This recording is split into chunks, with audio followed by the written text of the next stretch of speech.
अरे भाग्यवान, मेरे जूते कहाँ रखे हैं? मुझे बाहर जाने में देर हो रही है। तभी मालती कमरे में आती है। ये रहे आपकी जूते। मैं इन्हें साफ करने के लिए ले गई थी। अरे वाह, तुम कितनी समझदार हो। मेरे बिना कुछ कहे ही सारे काम कर देती हो। तभी मालती झिझकते हुए रमेश से कहती है, सुनिए जी, आपसे एक बात कहूँ, बुरा तो नहीं मानेंगे ना? अरे नहीं नहीं, बेफिक्र होकर कहो।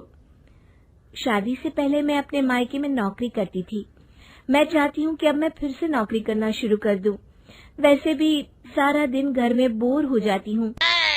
देखो मालती, तुम्हारे नौकरी करने से मुझे कोई ऐतराज नहीं है, लेकिन तुम्हें एक बात बता दूं, हमारे खानदान में आज तक कभी किसी औरत ने नौकरी नहीं की।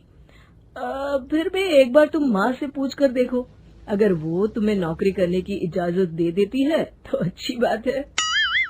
रमेश वहाँ से चला जाता है। फिर उसी शाम मालती अपनी सास के पैर दबा रही होती है।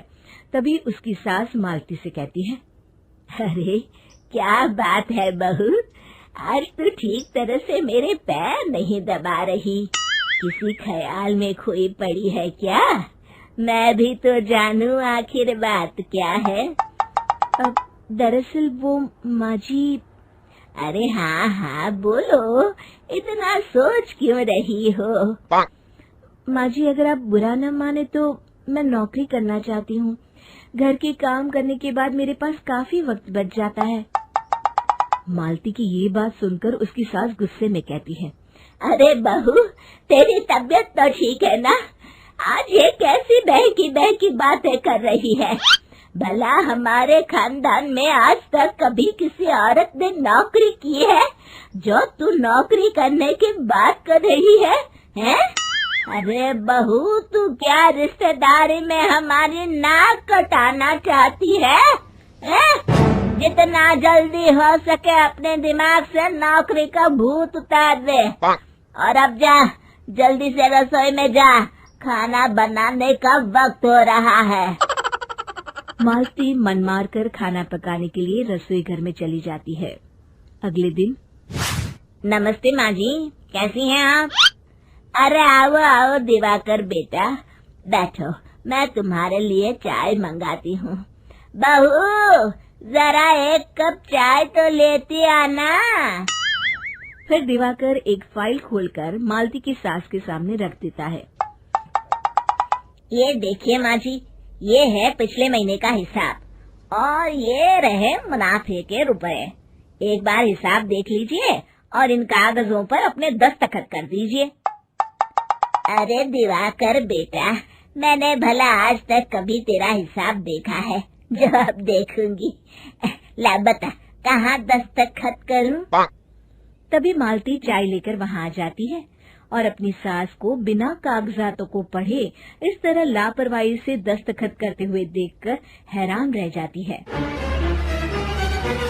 अच्छा माँ जी, अब मैं चलता हूँ, फैक्ट्री में बहुत काम है।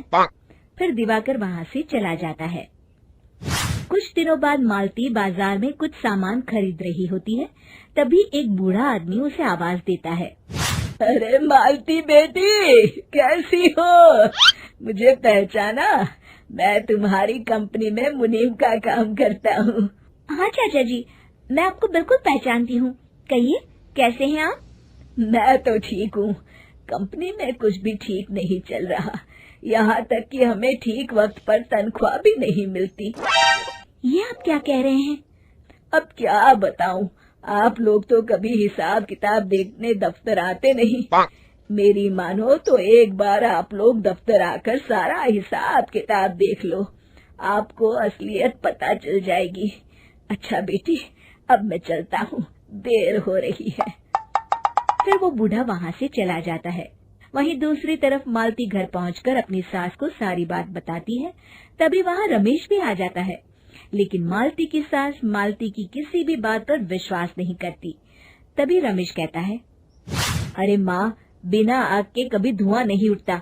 जब मालती इतना कह रही है तो हमें एक बार दफ्तर चलकर देख लेना चाहिए। वैसे भी हम लोग काफी दिन से अपने दफ्तर नहीं गए हैं। इस तरह किसी एक आदमी के भरोसे काम छोड़ना मुझे भी ठीक नहीं लगता। अगले दिन वे सभी अपने दफ्तर पहुंचते हैं और सीधे दिवाकर के कैबिन में जाते हैं। अचानक सबको एक साथ देखकर दिवाकर चौंक जाता है। अरे माँ जी, आप सब लोग अचानक यहाँ कैसे आ गए? अगर कुछ काम था तो मुझे एक फोन कर दिया होता, मैं आपके घर आ जाता। तभी मालती की सास कहती है, अरे दिवाकर बेटा, आज मैं हिसाब देखने दफ्तर आई हूँ, जरा मुझे पिछले 6 महीनों का हिसाब दिखाना तो बेटा। दिवाकर घबराते हुए हिसाब की फाइल मालती की सास को देता है। मालती की सास फाइल लेकर मालती को देती है और कहती है, ले बहू, देख ले हिसाब।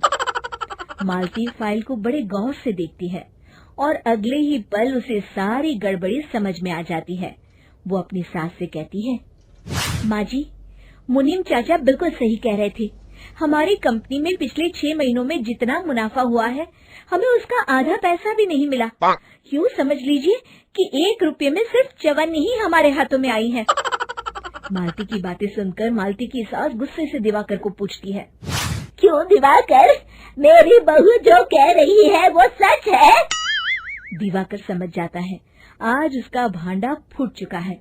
वो गिड़गिड़ाते हुए कहता है, मुझे माफ कर दीजिए माँ जी, मैं पैसों के लालच में अंधा हो गया था। अरे वाह दिवाकर, तू तो एक नंबर का चोर निकला। इतने दिनों से मैं तुझ पर आंख बंद करके भरोसा करती रही और तू मुझे ही चुना लगाता रहा। अभी के अभी निकल यहाँ से और दोबारा अपनी शक्ल मत दिखाना। दिवाकर वहाँ से भाग जाता है।